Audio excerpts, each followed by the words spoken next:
evening. I had a conversation with the Police and Crime Commissioner earlier. Obviously we're all available for questions, but in terms of trying to inform the Council about where we're going with policing on the operational sense, I was going to ask Chief Inspector Norris, your District Commander, to talk through some of those local issues for 5 minutes, and then I was going to take 5 minutes to talk to you about some of the challenges and ambitions that we have as a force to support people like Chief Inspector Norris to help deal with those local issues. So, suits you, Madam Mayor? That's fine, thank you.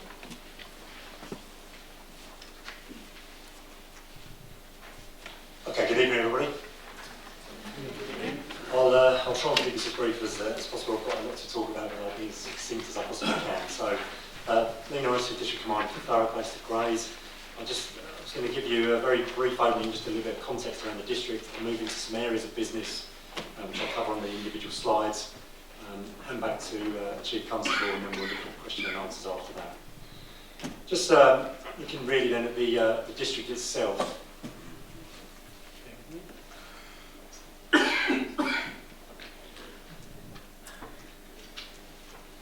Okay, district of roundabouts. Okay, district, as you know then, 62 square miles, around about 70% of it rural, population around about 165,000. Just a very brief example then, December of last year, around about 2.5 million visitors to Lakeside alone, around about 1 million vehicles a week using the Dartford River crossing. A number of key nationally important strategic sites, so a huge amount of challenges in this district, just to name a few. I'm responsible for the policing of the district. I have the line manager, as it were, for the uniformed assets that are based at Grays, at Chilwell, at Lakeside, and at South Ockenden. I'm supported by my colleagues within the CID, our domestic abuse investigation teams, locally known as Juno. I'm also supported by resources and teams from outside of the district, including an operational support group, firearms assets as and when required, and the major investigation team, just to name but a few. Okay, I'll move on to a couple of areas of business then, just to give you updates around, and I really want to try and highlight the volume of partnership engagement, partnership working in what we do. Clearly this is not something that we can do locally, we can't achieve what we want to try and achieve locally and in isolation. The Community Safety Hub is quite a new concept really for Essex Police. I was Thurrock one of the 4 pilot areas for the force. Started just over a year ago. We've just come to the end of that pilot. We were reviewed by the Local Government Association. Personally, I think the feedback was fairly healthy. There were some areas for me to concentrate on, including looking at co-location ideas. At the moment, the Police and Partnership Hub, Community Safety Hub, I apologise, based at Grays Police Station. The idea behind this is that we try and bring together policing and partnership assets and teams with a view to looking at local priorities. And again, that's something that I need to take forward, is to try and be more specific around those priorities. But some of the people that are signed up to an information sharing agreement and vetting and access to the building and access to briefings and so on, we include the Community Safety Partnership Manager, a youth offending team, security management from Lakeside,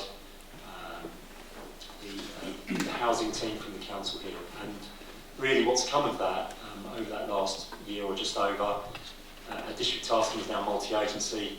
I've got a local proactive team in all but name, with a sergeant and 6 constables and a number of PCSOs, effectively as a tactical arm of that unit as well. I firmly believe the public space protection order that's now come about since early December over in West Thurrock. I think the incentive or the impetus that we've had, probably maybe 20 or so since that hub started, has probably been helped along the way. Okay, moving on to dwelling burglary then. We had quite a very well attended meeting just last weekend over in South and Corringham. About 180 members of the public there, a number of councillors are present there as well. A number of issues that were raised really, but one of the main areas of concern, and rightfully so, is around dwelling burglary. burglary of people's homes, falls on our control strategies, a very important area of business for us. But just again, to try and give you a little bit of context around the numbers really. Year to date, as I talk now, we're around about 100 offences to the good, under what our profile from previous years would have been, and that's year-on-year reduction since 2013-14. Clearly, geographically, we are vulnerable. Bordering Kent, albeit with the river in the way, Dartford River crossing, the volume of traffic, as I've already mentioned, and being on the border of Havering, with the strategic road network, we can be vulnerable sometimes, and we've had, a good result, albeit in recent weeks, with a number of suspects from the area of Newham. So again, just a drive up the A13 that we are investigating actively now. We've actually charged a number of people with offences in Stamford and Corringham, which suffered a spike in offending back in December. So whilst the good news won't undo what's happened, hopefully it shows that with that cross-border mentality, liaising with the Metropolitan Police colleagues, and the investigative work that's ongoing, scenes of crime, with detectives, with neighbourhood policing teams and so on, we can make some progress. Just around that area of business as well, and linked to other crimes, some of our crime reduction initiatives, we've got an operation called Operation Insight, which is looking at trying and predict where offences will occur over the forthcoming week. We're heavily involved in social media, the Twitter accounts, we've got a police Facebook account from our press office. We use Essex community messaging, ECM. We need to get more people signed up for that, so I'll happily take some details from people that want to at the end. Again, joint agency work, especially around Thurrock Council, trying to do days of action where we actively go out and try and encourage people to take that responsibility of securing their homes and their property. Move on to street racing and cruises around West Thurrock. Now, I've been in the district now for around about 3 years. This has been an issue more around the western area of the district probably for the last 20 to 25 years. My main concern around this is I feel we have to do something to prevent serious injury and fatalities. I've experienced that before in previous roles where people spectating have become casualties. That's the last thing I want here, that's the big concern for me. And we've tried a number of tactics, a number of enforcement and preventative tactics, looking at road layouts, looking at speed limits. As I said, the PSPO, personally at the moment, I think seems to be really working. It's the second place only in the county after Colchester. I'd like to have been first, but wasn't. But we haven't had any incidents reported to us, as far as I'm aware, from the research this week, of the nature of people reporting racing, vehicle-related ASB in that particular area. So at the moment, whilst I'm not hanging my hat on it, it seems to be working. We'll continue to enforce that. People can be given on-the-spot fines. We've had cause to issue one of those so far. We'll continue to do that. Again, along with what I've said already, a real multi-agency approach, getting local businesses, landowners involved. There's a huge plethora of agencies that have got a vested interest in the area. So that, again, just going back to my initial point, the idea is to try and get people around the table, which I have done, and try and get people taking responsibility to help us out. Okay, just moving on then to fly tipping. Now, some months ago, Thurrock was unfortunately on the end of some national scrutiny around a huge fly tip over the Purfleet area. I think it was reported to be around about a mile long. I think it was more like 100 metres, but big enough nonetheless. It wasn't a good time. And no two ways about it. There were probably a limited number of individuals and groups that were involved in probably, in fly tipping, waste clearances, house clearances, from a long way away from here. This wasn't just a local issue as such, but people were running it as a business. We've got evidence of that. We've dealt with investigations. We've liaised with heavily with the environmental protection team at Thurrock Council. There have been prosecutions on the back of that. Now again, since then, we've worked together, the Thurrock Council and ourselves, on the back of an overview and scrutiny committee meeting. We've come up with a fly tipping protocol. We do fairly regular days of action where we'll go out with local authority. I also get assistance from outside of the district, from some of my road policing colleagues, and we actually look at actively targeting people that are carrying waste without permits, which can be the issue sometimes, and looking at prosecuting. hardening, another big problem. On the back of what happened at Corey's Wharf, we learned some lessons there. And again, some really good liaison. Us suggesting, police, my team suggesting locations that really do need to be secured, and that's happening. Really, really good effort there. Hate crime, just my penultimate area of business. With the BME, black minority ethnic population of around about probably just about the 20% mark, that's from the last 2011 census, way and above any other district in the county. Hate crime has been an issue. We've had occasions where people have been moved from other parts of the country into the district with little or no support around the area. We've had to step up and help people out as victims. There's been areas of the east side of the district around Tilbury, which have proven to be a good spot for us. And again, a multi-agency approach, and I'm sorry to go on about it, but it's really, really important. Getting partners around the table, the local authority, schools, trying to educate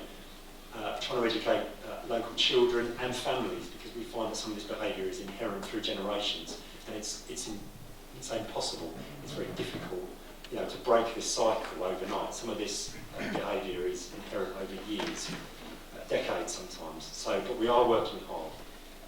My final area then, really, just before I finish, unauthorised encampments. Again, we found some links with this area of business and fly tipping, which I previously covered.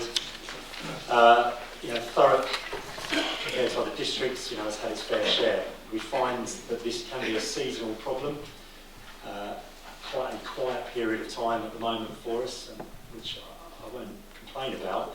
But now's the time to sort of regroup, look at what needs to be done. Again, I've already mentioned some of the things that we've been talking about already around target hardening, around better information sharing, both internally with partners I'm talking about, and I see it as one, with other forces as well.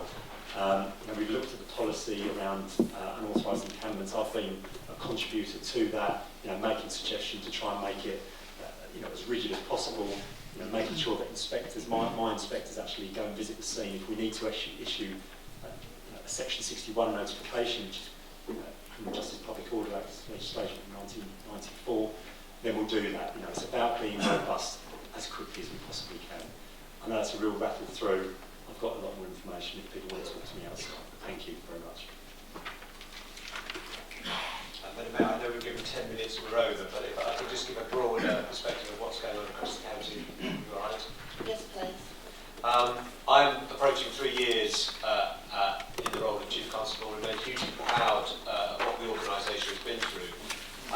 We continue to change and adapt at a pace, and one of the things that is not immediately apparent to people outside of policing is the level of neglect that had taken place around certain key infrastructure. The buildings, a £30 million backlog in maintenance, £2.5 million increase each year, an infrastructure for IT that involves 250 servers, many of which are falling over and decrepit. And not just that, the level of development of people in leadership roles and support for them has not been where I think the force should have been. So we've been trying to invest in those areas since I arrived. I think I need to also acknowledge and apologise to the Council for the hugely disappointing departure of the last District Commander. It would be wrong for me not to. I think there wouldn't be a person in the room who didn't feel hugely let down at the appalling nature of what happened with Mr Hodder. One of the greatest privileges I have is giving the appointments of District Commanders. And I hope that the Council feel that in the appointment of Lee, you've got somebody who cares deeply about this unitary authority and the people who live in it. So I've been pleased with what Lee has done and the energy he's brought to that role. One of the things that we continue to the good news for us is that the autumn statement has meant that instead of having to find very significant savings over the next 4 to 5 years, that has now changed.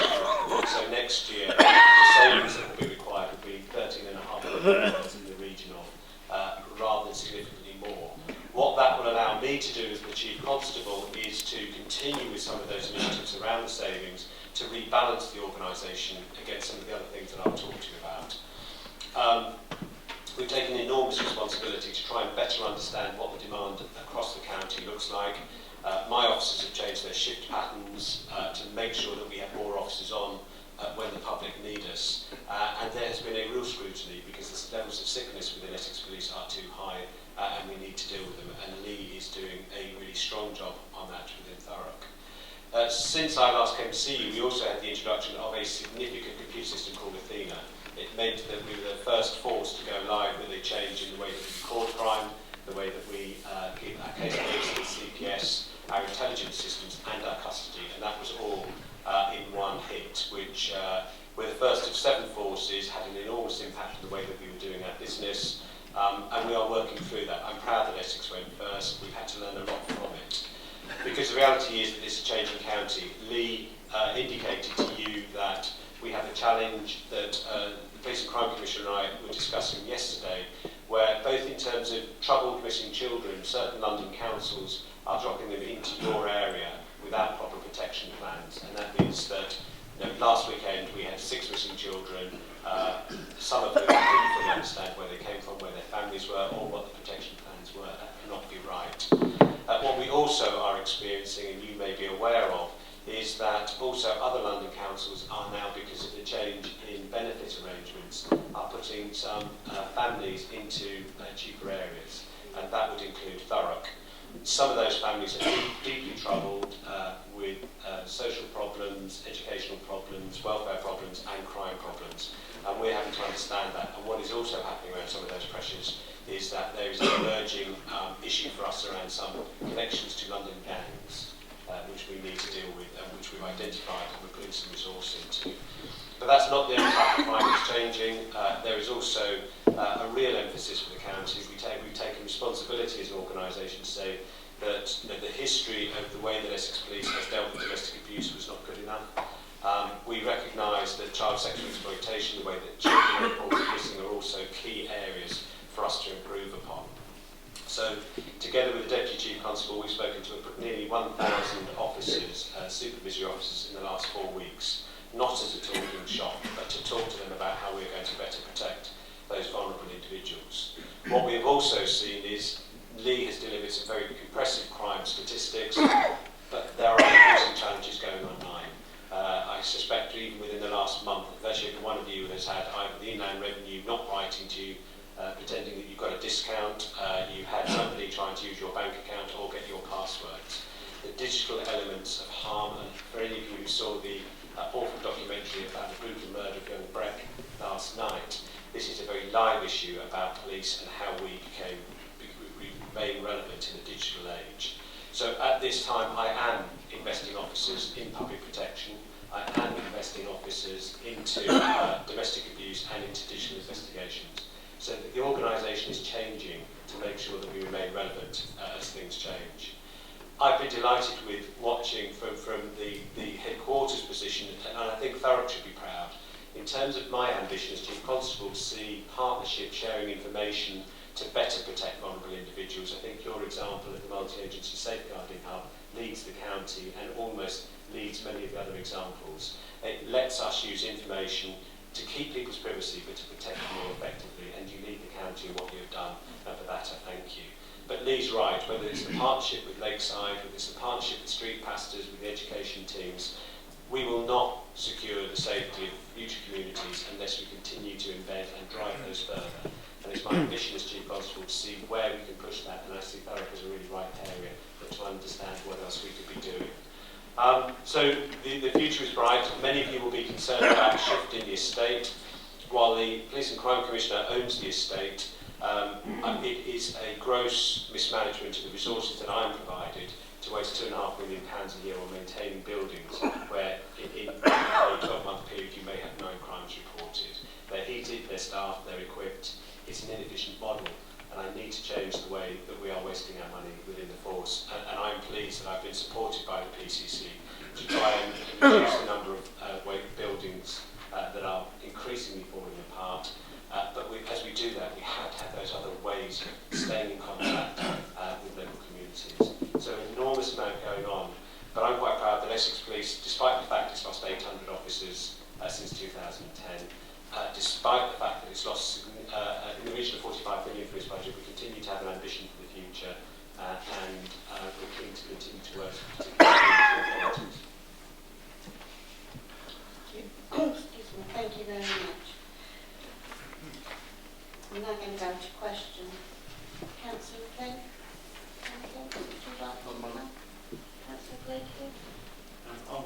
See what other people have to ask first, don't you?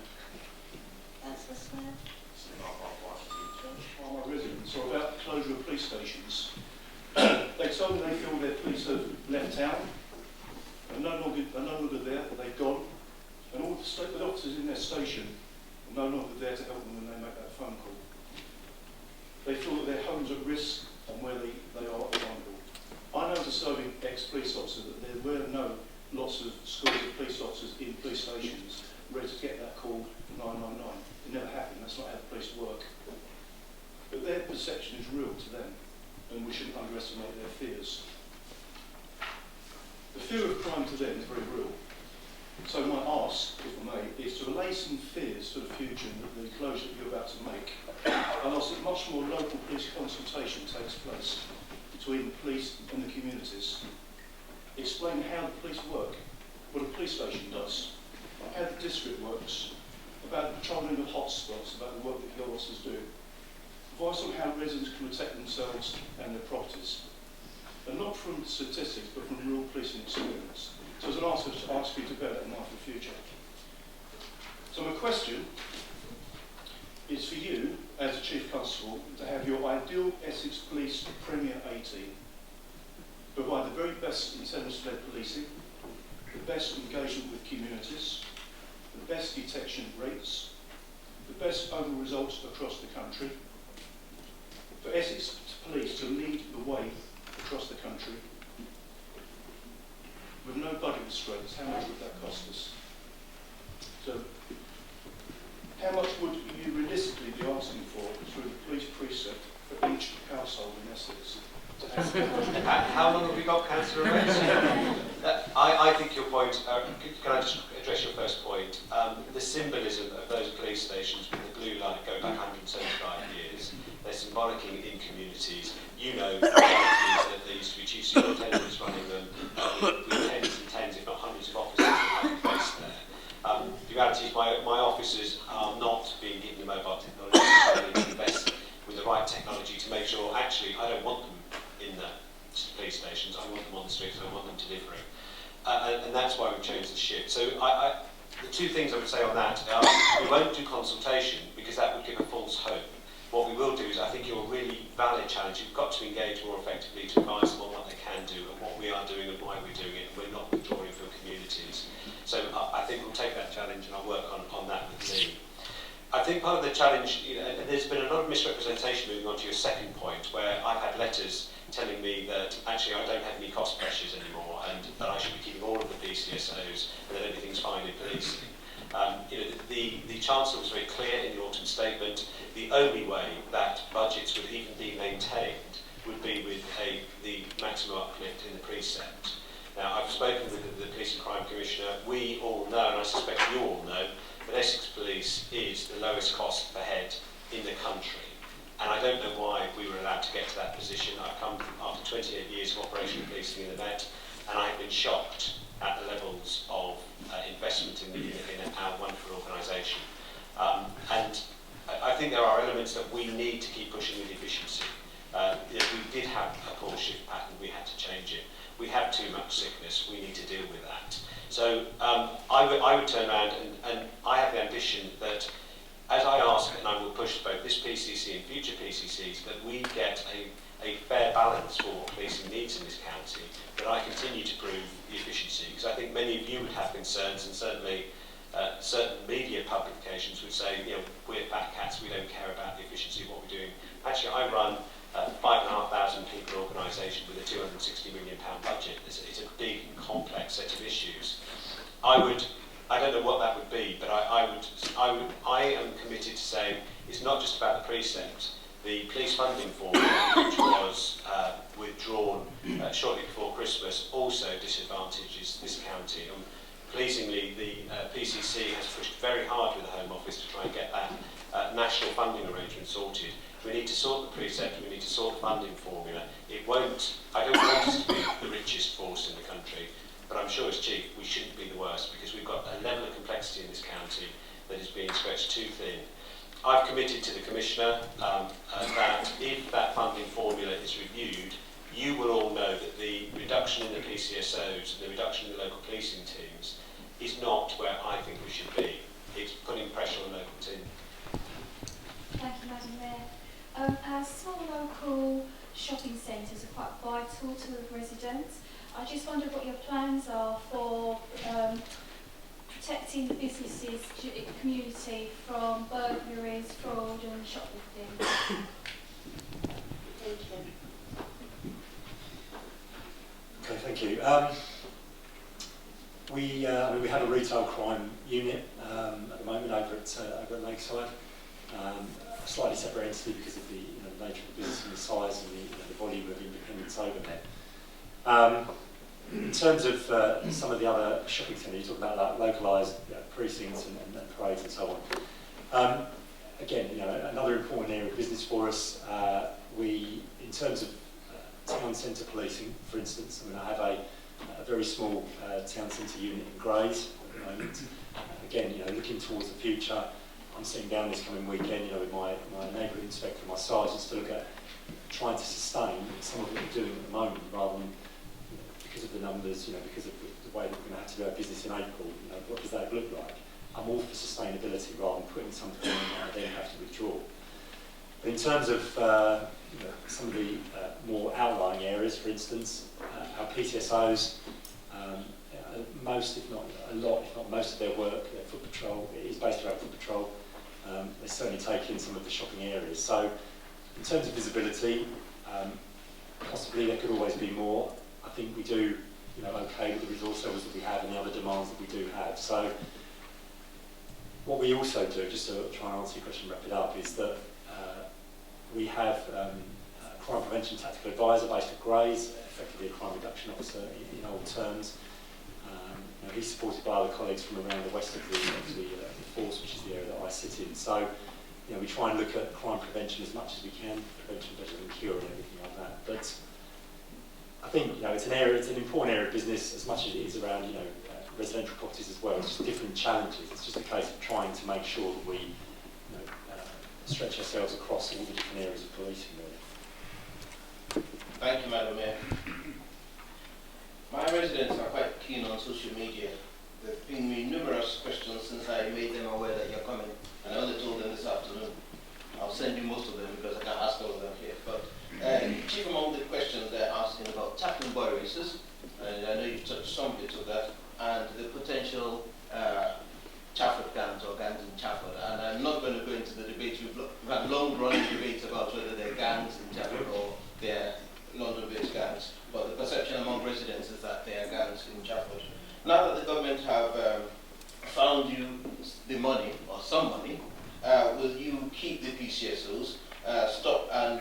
We are not going to be keeping all the PCSOs. I've got to be really clear with you. I still have to find £13.5 million worth of efficiencies next year. I still have to invest in the crimes that have taken place. The child abuse, one child reported raped in this county every day. 85 incidents of domestic abuse every day that have been poorly managed. I cannot, as the lowest cost per head force in the country, invest in those without taking it from other places. We've committed, hopefully, based on what happens in the next week or two with the precept, that we can increase the level of PCSOs that are kept from 60 to 90. I think they do a valid job. I wouldn't wish to lose them, but this organisation needs to be balanced if we're going to keep people safe. And I'll let Chief Inspector Norris to deal with the boy races. But your issue around gangs, again, where they're groups of individuals that are causing concern or they're coming down from London to deal with drugs, they are causing our communities concern, and we've got some really strong measures that we're going to be putting in place to make sure they don't come in and disrupt our communities. Okay, you're right. We had a conversation before about gangs in Chafford. I think we have agreed to disagree to an extent, but what I would say is that this district, no two ways about it, is, I would say, streets ahead of some of the others around the county that's in the sense of the work that we are doing around serious youth violence, gang members that may live or frequent this district. We have a strategic board, we have a strategy, we have a tactical group. We've probably got, I would say, some of the best links with the Metropolitan Police, Trident, Operation Trident, and the North East crime units. That's something that came on the back of a meeting that I attended here around about 3 years ago. I put myself out to go and make those links, and they've just grown and grown. So I think in terms of where we've come from to where we are, we've got more of a capacity than we've ever had in terms of if we have intelligence or information to deal with that needs addressing. I have teams that can do that. We didn't have that 3 years ago, now we have, so I think we're in a much better place. In terms of boy races, touched upon it very briefly around the public space protection order. Again, it's just one tactic in a toolbox of measures that we've got in place. There's some really good support from the local authority. Local authority are the lead agency for the PSPO. We provide a huge amount of evidence as well. I thank the Chief Exec for our help as well with that, and other colleagues that are probably sitting around the room here. What we have found is that the numbers of incidents that people are reporting has gone down. I'll hopefully see that as a positive sign that the PSPO seems to be working. Certainly the information that we see online amongst cruiser groups, cruiser forums, has all but dried up. But what I can say is that it forms part of weekly business. For me, my teams are out there, again, balancing up the other threat, harm and risk issues around the district. They are out there enforcing road traffic legislation. I'm constantly trying to think of new ideas. What can we do with the road network? Before our speed humps are out of the question. But we have looked at numerous items, and I'll continue to do that. Thank you. Councillor Leinster. Presentation. I understand crime. Sorry.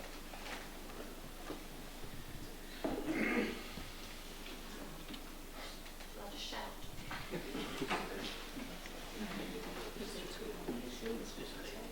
Okay. The one next door.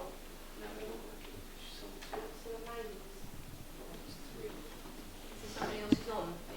Okay. I'll just talk loudly, Madam Mayor. I understand crime hotspots are identified and local officers asked to patrol them. How many times does the traffic department patrol them? Thank you. Okay, I'll try and answer that one. I haven't certainly got any numbers to hand, having just been asked that. But what I would say is that we are supported in this district, again, possibly better than a lot of others. I have a really good relationship with the casualty reduction section, Adam Pipe and his team.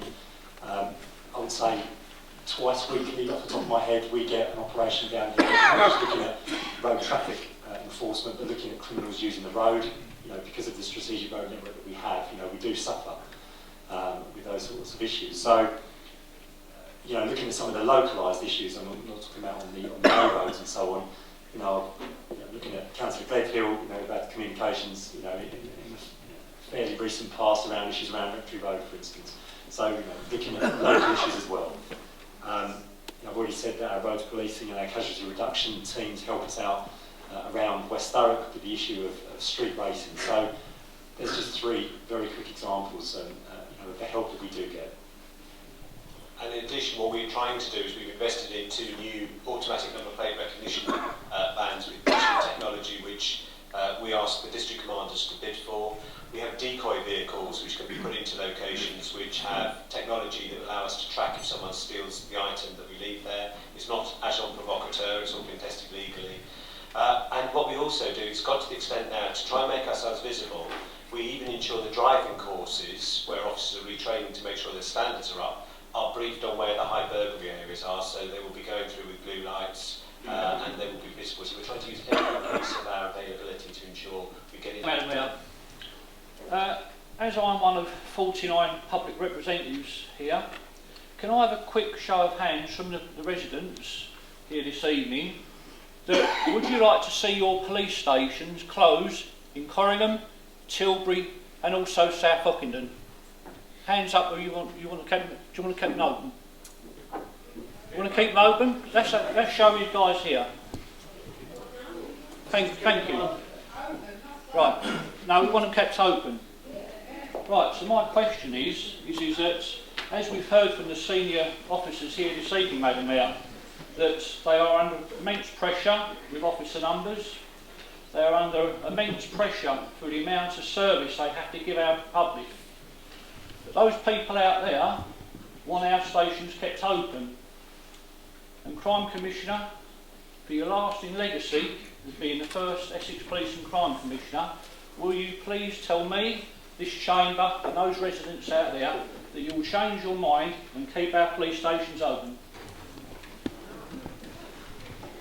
Madam Mayor, if I may respond to that, I mean, I think the really important point, I think the Chief Constable has already said it, that every police station that's kept open may give us a feeling of safety, but we've already heard that police don't need it for their response. And every police station that's kept open means fewer police able to respond to our concerns and to go out and patrol.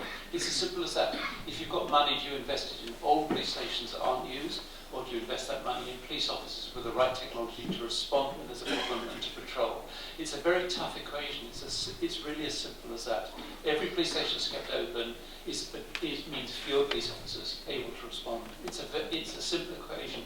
And when the Chief Constable also says he doesn't need those police stations because most of the time, as we already heard from Councillor Rose, the police officers aren't in there waiting to respond. Our police officers now are on the road almost all the time. That's what we want them to be doing. There is the perception point. It was made so strongly earlier on. And one of the things I've been saying to the Chief Constable pretty regularly for the last 2 years is that Essex Police must communicate better with local communities about what they are actually doing. It's a very tough thing for the police to do. My own judgment, the Chief Constable has been quite honest about some of the things that he felt were not right in the past. Another one of those things I think was not right. So Essex Police were not engaging with their local communities, telling them what was going on, seeing them routinely and regularly and explaining the challenges. So I think with that better communication, what we want are officers on the street, not old police stations that aren't used. Just very briefly, you would not be impressed that the officers I send to victims of crime out there cannot take a statement on a laptop or a digital device. They have not got the ability to record the crime scene. Not all of them, only 400 officers out of 2,800 have body-worn cameras. The reason they don't have that technology is because we can't afford it, because we spend money on the maintenance and the backlog of the police stations that aren't being used. I need to free up money to give. Constable, a lot's been said about bringing fire authorities and police forces closer together to economise on back-office functions, telephony, buildings, and to also build a larger mass amongst two services. Can you explain what ambitions, if any, you have about Essex Police working great with the fire authority, and whether or not the fire authority are receptive to those ambitions? Madam Mayor, if I take the first part, I think slightly gets a little bit political at some stage, and I might ask the PCC to come in. Within the county, we've got a fantastic relationship with the Chief Fire Team. We meet now the first Wednesday of every month. We recognise that the fire service has got some fantastic skills. The schools visits, the fire break programme, the visits they do to people's homes. They can talk about their safety and how they prevent burglary, as well as how they make sure that the fire alarm's in. So there's an enormous set of opportunities there. The difference in the control room, we get about 1,200 calls a day. I think they get about 30. So the scale of what we're having to deal with. But what I see from the fire service is an ambition for us to work more effectively together whilst we protect that brand of the fire service. I don't want my officers trying to put out fires, and I don't want firefighters trying to nick people. What we can do, though, is there is a big chunk in the middle about public safety that we can do more effectively. And what I see with the fire service is an ambition to do that and to try and use our resources more effectively. For the politics, I shall hand over to the Commissioner.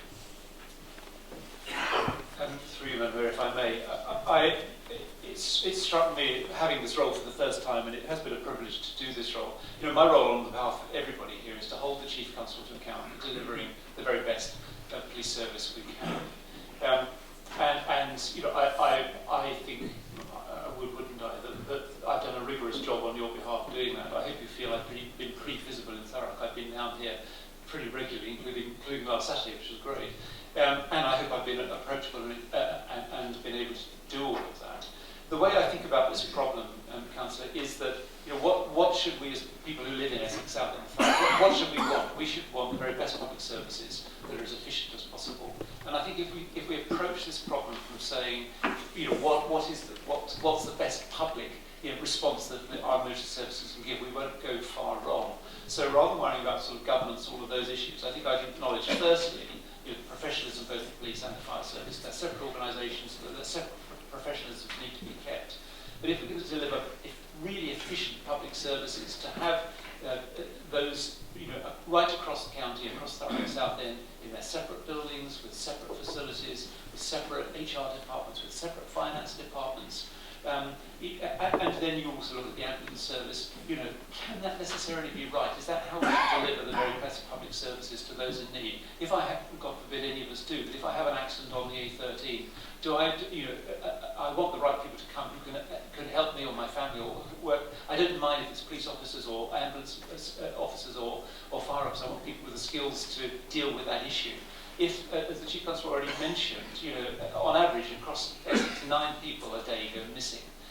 It's a police lead often, but they'll call other services. Why don't we join up with those emergency services? If somebody falls, an elderly relative falls behind the door in their home, who is it that should go and make them safe? Don't we want an efficient emergency response who can deal with the issues, gain access to the house, make sure that they're safe and they're well, first aid, all of those things? I think we should reimagine how we deliver those public services. And if we stick to very traditional ways of doing it, I'm not sure it's right. There's a governance issue. The Fire Authority, they've invited me to go and meet them in February. I've had a series of discussions with Councillor Headley, who is the chair of the Fire Authority. They've been very constructive, and that's built on the back of the excellent working relationships in Essex Police and Fire.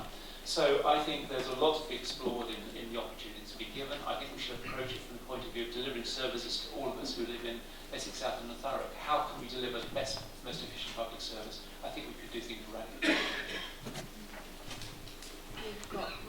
We've got roughly about 10 minutes left with 6 people that want to ask questions with answers.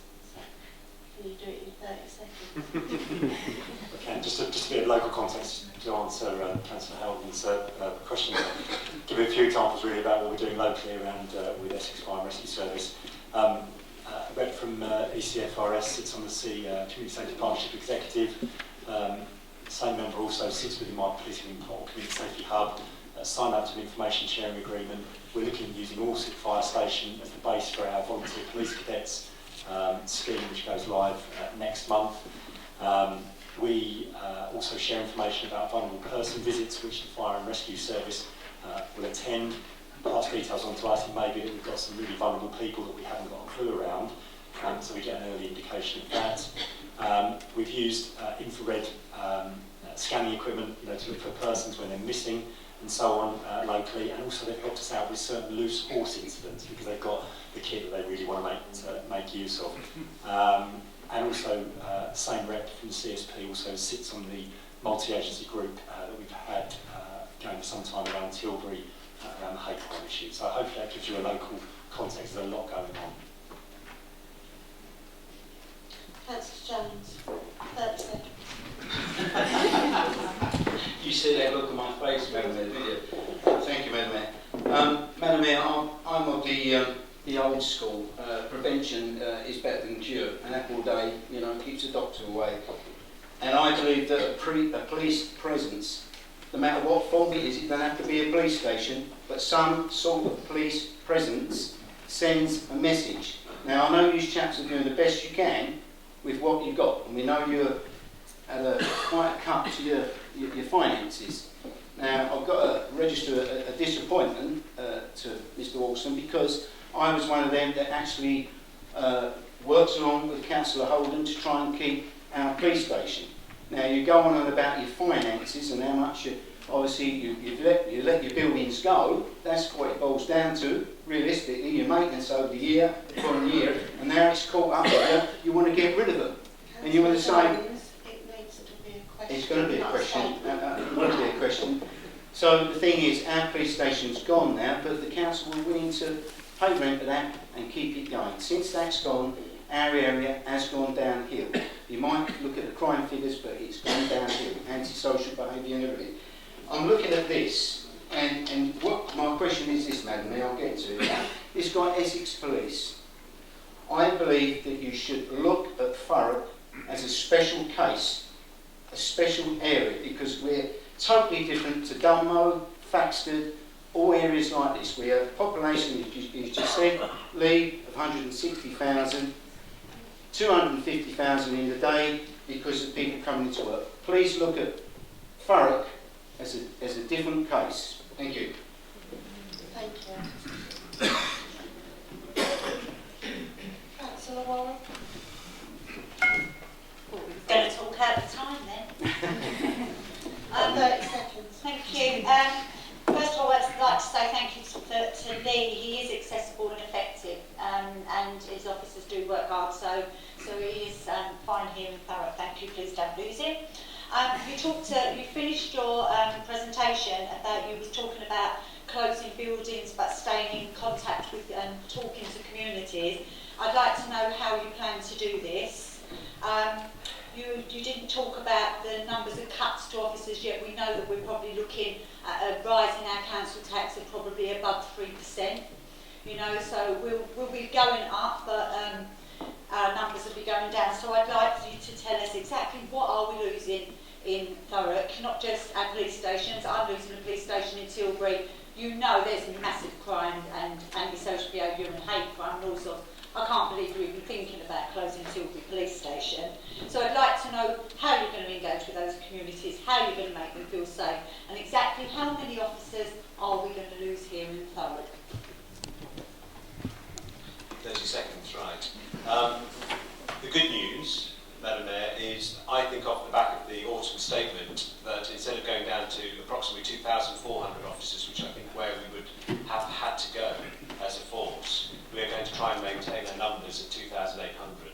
So whilst we will always look to modernise, we are hoping that we will broadly maintain our numbers. Not only that, reducing sickness. I think the key element for us is these community hubs have to be in the right places. So making sure they're in a location where the local council, the citizens' advice, the police, the fire service can get to, and that they are there at the times that they need to be will be key. What we're not going to do is close police stations and just leave and walk out to communities. It's vital that we're there, and it's vital that we're more effective.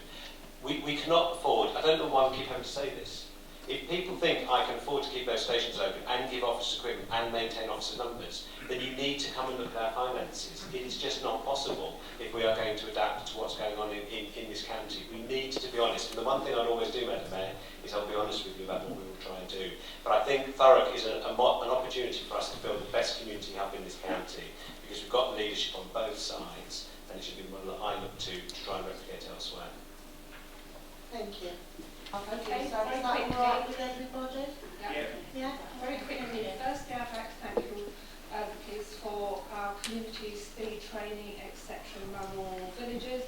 It's very successful. We're going to put the yellow vest on. We haven't even got to get the hairdryer out. I could hold a hairdryer and they all slow down. So that has been brilliant, and the support we've had from your team has been really good, and the training, etc. We made one more camera though. My question is though, the 101 service. In a rural community, I have people phoning, and you know, if it's not a really urgent crime, but unfortunately they're home for quite a long time, but worse still, they don't know where we live. And what we need them to do is have some, you know, training on maps, etc. If I say Baldwin, they send them to West Horndon or whatever. It's a geographical problem. And sometimes I think you need to ring 101 yourselves just to see what the scope is. I don't know if I'm allowed to swear, Madam Mayor. It's Sod's Law. Whenever I ring up, they answer straight away, and I'm sure that they monitor me just to make sure. The reality is the force control, the 101 numbers, I monitor on a daily basis. I'm so concerned about the quality and the consistency of those. Some days we'll answer 96%, and we'll get a handful of calls that are abandoned. We can always follow them up. Other days we get too many, and it will be down in the 40s, 50s, 60% answered within the time they should. It is not something I'm looking at lightly, and if I need, it's another area I think I might need to invest in to make sure. But at the same time, I want to see other technologies and have a modern contact centre, maybe with the ambulance service, maybe with the fire service, maybe with the other 7 forces in the Eastern region.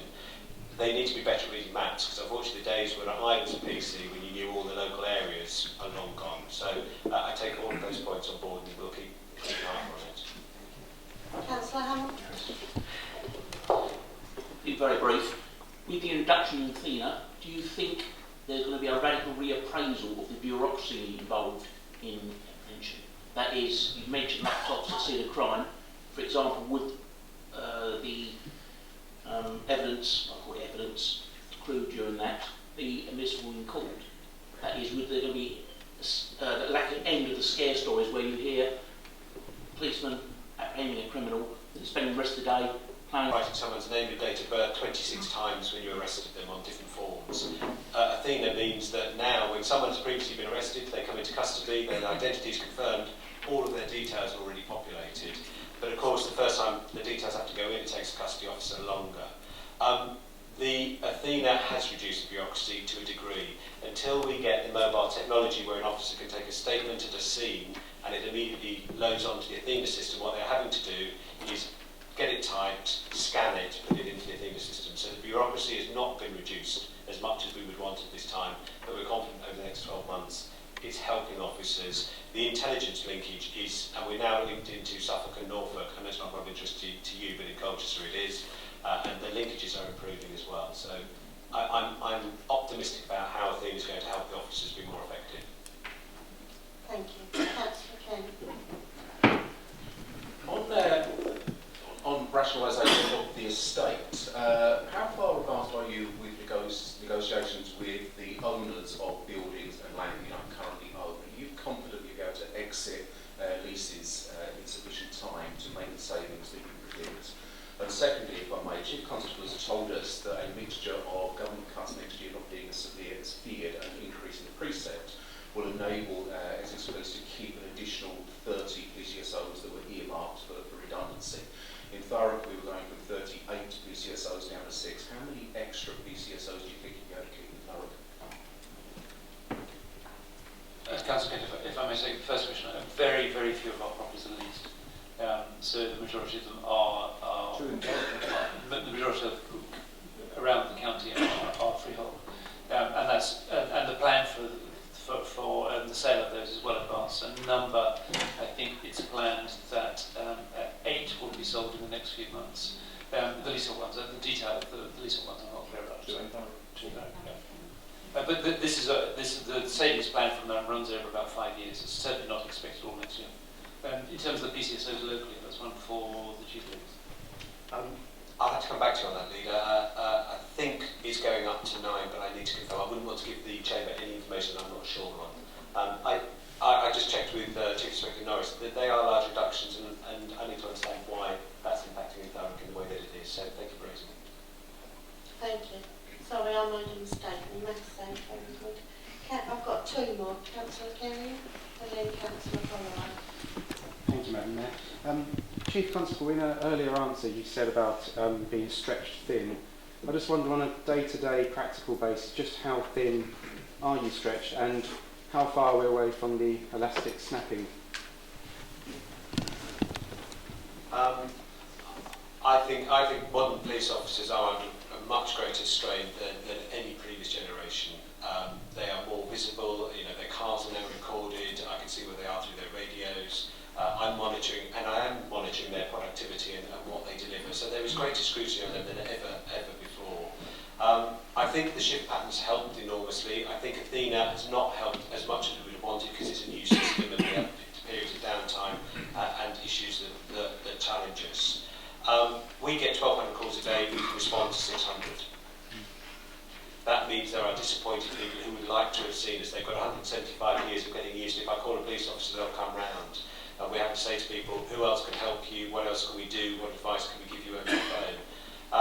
I would like to respond to more of those and give that greater level of assurance. And as I say, if we can shift that funding formula with the government and the Home Office, and I would ask you all to take an interest in that, then I think that the local policing could be improved because it is as thin as I would ever want to take it. And that's me being honest with you as councillors. Thank you. Councillor Holloway. Thank you. Just a very quick yes or no. I just wanted to know if the Conservative government weren't reducing your budget by £14.5 million, would we be able to keep all the PCSOs that we know and need, and would we be able to keep all the police stations that we want to see in our communities? Madam Mayor, if I may, the government is not reducing the budget. The government has maintained the budget. In fact, next year, without any change in precept, we would have about an extra £500,000 to spend. As the Chief Constable said, however, that we're facing the cost pressures, which are completely unavoidable next year. Actually, 12.4. They've come down a little bit. We're still reworking the figures, so we face cost savings of 12.4 next year. And the Chief Constable has also talked about the things that he wants to do. So it's not right to say that we're facing cuts. We will face a slight increase with the precept.